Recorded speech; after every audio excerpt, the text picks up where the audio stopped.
So a lot of my posts recently have been about using this moment of social distancing. I can't say that word very well.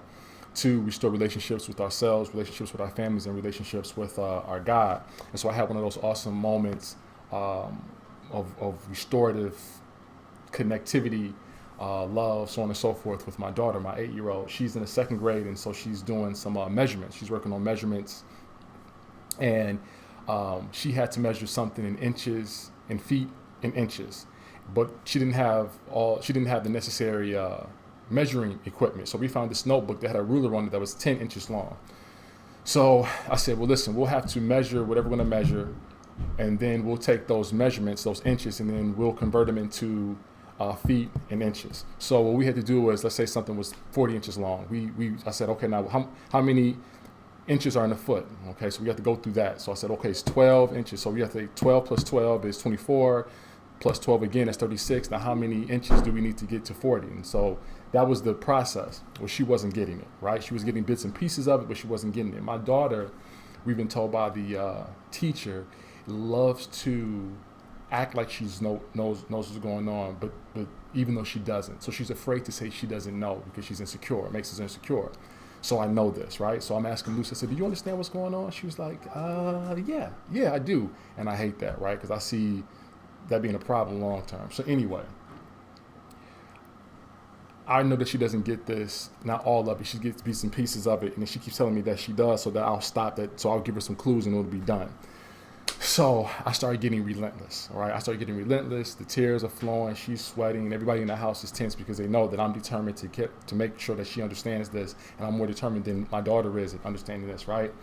I recently read a book called Range, and it talked about how the exceptional become exceptional, right? There's two things. Number one is perseverance. Perseverance and persistence is a strong indicator of in whether or not a kid will be excellent, whether a kid will be able to push through adversity in the long term, right? So how do you teach persistence? Because it's not easy to teach, right? So first of all, we have to recognize moments of that require persistence, right? So I'm telling my daughter, like, this is a situation where you're not getting this. This isn't easy. This is an opportunity to exercise persistence. So we have to recognize what the opportunity is. Then we have to talk through what tools do we have at our disposal that we can use to kind of help her survive until we figure out how we can thrive, right? So I'm like, okay, well, how many inches are in a foot, and you know how to add 12 plus 12, and so on and so forth. You got your number grid, and this is the stuff that you know. This is the stuff that you don't know. Let's focus on what we do know in hopes that it will help us tread water until we can eventually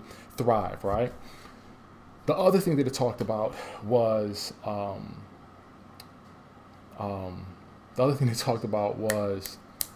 drawing a blank, was not giving clues. Sometimes when we give clues, it does help the child in the short term, but in the long term, that kid doesn't learn how to think. By giving clues, we teach kids what to think, right? By giving clues, we teach kids what to think, but in the long term, when they need to know how to think, when the clues aren't necessarily right in front of them, they won't know how to kind of, evaluate what's in front of them, make sense of it all, process it, and start using it accordingly. So I had to, it would hurt, but I had to refrain from giving her clues and just put the problem in front of her again and tell her to redo the process, and maybe talk out loud, count out loud, be more aware of what she's doing, and so on and so forth.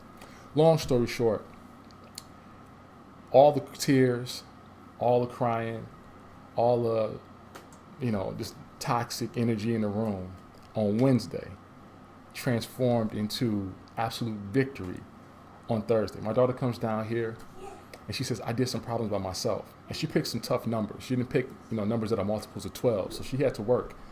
This girl went 5 for 5. She was confident in her work, right? She wasn't as confident as telling me what the answer was, but she was confident enough to give me the paper and show me what she had done. I could have had this moment probably 5 weeks ago when everything was normal, but I'm having it now. The key or the difference is, normally when we run into opposition, we always got something on deck. Dinner's on deck. The game's coming on. That's on deck. I got to take the boys to practice. That's on deck. You got dance class. That's on deck. We got to go to youth. We got to go to small group. That's on deck. Or you got a play date. That's on deck. So all these moments where we can really push through adversity and push through tough times are always shortchanged because we always got something to do. So I wanted the work to get done. So I end up giving her all the clues and giving her half the answers, doing half the work for her, so we can say, yeah, the work is done. Turn this into your teacher so you can get an A. But she walks away not having developed the confidence and learned the patterns necessary to truly understand how to do the assignment and how to work through moments when not all the clues are present and visible in front of her. But now we can.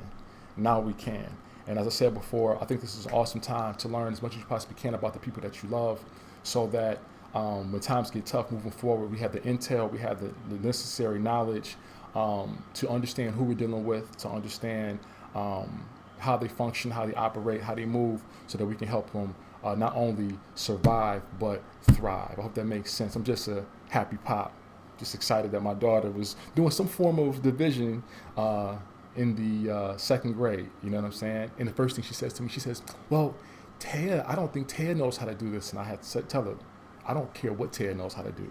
Ted can know how to do trigonometry for all I care.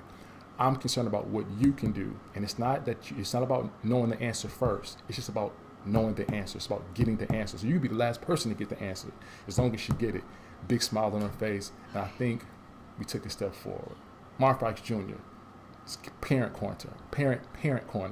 Marv Fox Jr.